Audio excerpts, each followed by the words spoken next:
जय श्री कृष्ण दोस्तों, स्वागत है आप सभी का हमारे चैनल श्रीमद् भगवद गीता के अनमोल वचन पर, जहां हम श्रीमद् भगवद गीता के अमूल्य श्लोकों को सरल भाषा में समझने की कोशिश करते हैं।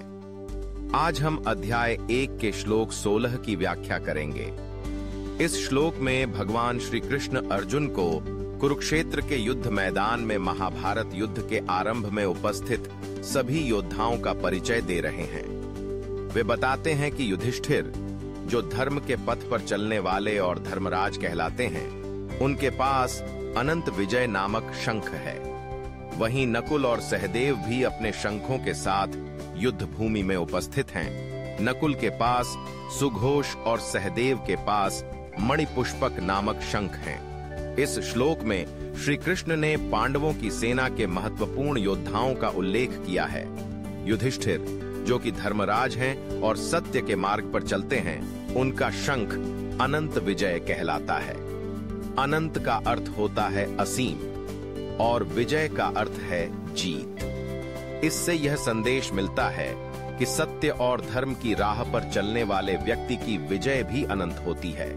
नकुल और सहदेव, जो पांडवों के सबसे छोटे भाई हैं, वे भी युद्ध के लिए तैयार हैं। नकुल के पास सुघोष शंख है, जिसका अर्थ है मधुर ध्वनि, और सहदेव के पास मणिपुष्पक शंख है, जिसका अर्थ है रत्नों की माला से सुशोभित। इन शंखों की ध्वनि यह संकेत देती है कि युद्ध के मैदान में केवल भौतिक शक्ति ही नहीं, बल्कि आत्मिक शक्ति और साहस भी महत्वपूर्ण है। इस श्लोक से हमें यह सीखने को मिलता है कि जीवन के युद्ध में सफलता पाने के लिए हमें धर्म, सत्य और न्याय के मार्ग पर चलना चाहिए। युधिष्ठिर का अनंत विजय शंख यह दर्शाता है कि सच्चाई और ईमानदारी से चलने वाले व्यक्ति की जीत कभी समाप्त नहीं होती। उनके द्वारा किए गए कार्य हमेशा एक प्रेरणा के रूप में समाज में गूंजते रहते हैं। वहीं नकुल और सहदेव का सुघोष और मणिपुष्पक शंख यह बताते हैं कि जब हम अपनी आत्मा की आवाज सुनते हैं और अपने विचारों को साफ रखते हैं, तो हम अपने जीवन में सही दिशा में आगे बढ़ सकते हैं।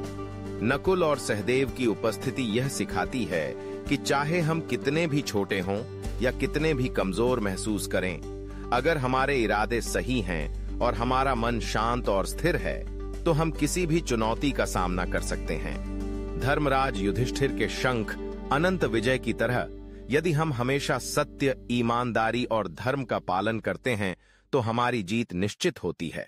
हमारी सफलता केवल भौतिक नहीं, बल्कि आत्मिक भी होती है, जो अनंत काल तक रहती है। नकुल और सहदेव का शंख हमें यह बताता है कि जीवन की चुनौतियों का सामना करने के लिए धैर्य और साहस आवश्यक हैं। हमें अपनी आत्मा की आवाज को सुनना चाहिए और अपनी क्षमताओं पर विश्वास करना चाहिए। सहदेव और युधिष्ठिर की एकता यह दर्शाती है कि जब हम एकजुट होकर किसी उद्देश्य के लिए प्रयास करते हैं, तो कोई भी बाधा हमारी सफलता के मार्ग में आड़े नहीं आ सकती। यह श्लोक केवल एक युद्ध के बारे में नहीं है, बल्कि यह हमारे जीवन में आने वाली चुनौतियों और उनके समाधान के बारे में गहरी समझ देता है। हम सभी के भीतर एक युधिष्ठिर, नकुल और सहदेव हैं, जो हमारे जीवन की यात्रा में हमारी मदद करते हैं। हमें अपनी आत्मा की आवाज सुनकर सत्य और धर्म के मार्ग पर चलकर अपने जीवन की अनंत विजय की ओर अग्रसर होना चाहिए। आइए हम सभी इस श्लोक से प्रेरणा लेकर अपने जीवन में धर्म, सत्य और एकता का अनुसरण करें और अपने जीवन के युद्ध में सच्ची और अनंत विजय प्राप्त करें। आपका समय देने के लिए और इस यात्रा में साथ देने के लिए धन्यवाद। अगर आपको यह वीडियो पसंद आया हो, तो कृपया इसे लाइक करें, अपने विचार कमेंट करें और चैनल श्रीमद् भगवद गीता के अनमोल वचन को सब्सक्राइब करें, ताकि हम श्रीमद् भगवद गीता के इन अद्भुत श्लोकों को आप तक पहुंचाते रहें। जय श्री कृष्ण।